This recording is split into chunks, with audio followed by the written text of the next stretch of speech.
रमेश जो कि मजदूरी का काम करता था, एक दिन वो पास के गांव में मजदूरी के लिए गया।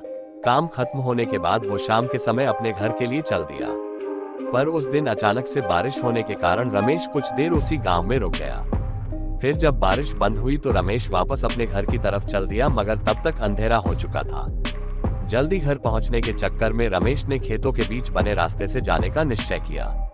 काफी समय चलने के बाद रमेश अपने गांव के नजदीक आ चुका था।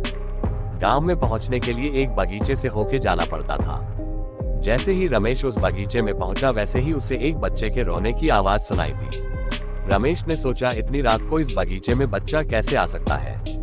उसने बच्चे को ढूंढने के लिए इधर उधर देखा पर कोई नहीं देखा। तब उसे ख्याल आया कि हो सकता है कोई औरत किसी काम से बगीचे में अपने बच्चे को साथ लेके आई होगी, इसलिए वो अपने घर की तरफ चल दिया।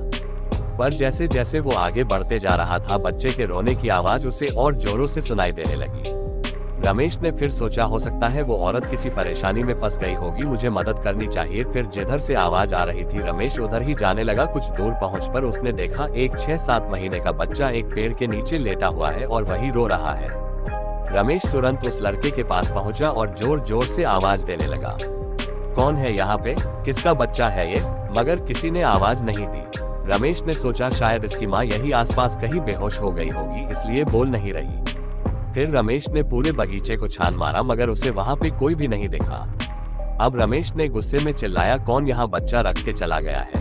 मगर किसी की आवाज नहीं आने के कारण रमेश ने वहीं रुकने का फैसला किया कि देखता हूँ कौन यहाँ अपने छोटे से बच्चे को रख के चला गया है। थोड़ी देर में तो आ ही जाएगा, फिर उसे डांटूंगा। मगर काफी देर बीत जाने के बाद भी उस बच्चे को लेने के लिए वहाँ पे कोई नहीं आया। अब रमेश समझ चुका था कि शायद कोई जानबूझ के अपना बच्चा यहाँ पे छोड़ के गया है। तब रमेश ने उस बच्चे को गोद में उठाया और घर की तरफ चलने लगा। रमेश रास्ते भर चिल्लाते हुए जा रहा था, कैसे कैसे लोग रहते हैं यहाँ पे, अपने ही बच्चे को अकेला छोड़ के चले गए। गुस्से से वो पूरे रास्ते बड़बड़ाते हुए जा रहा था।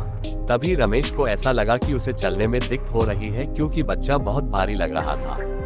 मगर रमेश घर पहुंचने की जल्दी में और तेज चलने लगा कि काफी रात हो चुकी है, जल्दी इस बच्चे को लेके घर पहुंचा जाए।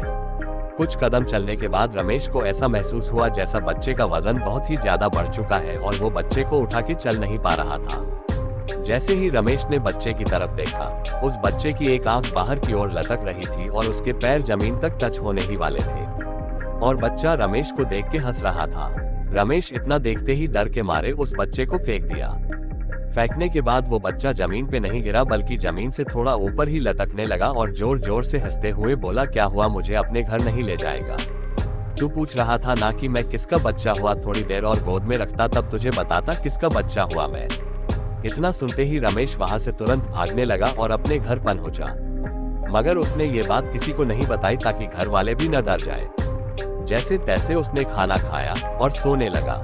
अभी रमेश को हल्की नींद लगी ही थी कि फिर घर के बाहर से उस बच्चे के रोने की आवाज आने लगी। रमेश डर के मारे उठ गया। धीरे धीरे वो आवाज और तेज होने लगी। उसने अपने घर वालों को जगाया और सबको उस घटना के बारे में बताया। फिर उसने कहा, वो बच्चा अभी भी घर के बाहर रो रहा है, मगर बच्चे के रोने की आवाज किसी को सुनाई नहीं दे रही थी। वो आवाज बस रमेश को ही आ रही थी। उसके बाद रमेश के घर वालों ने गांव के ही एक बाबा को बुलाया, जिन्होंने रमेश का इलाज किया।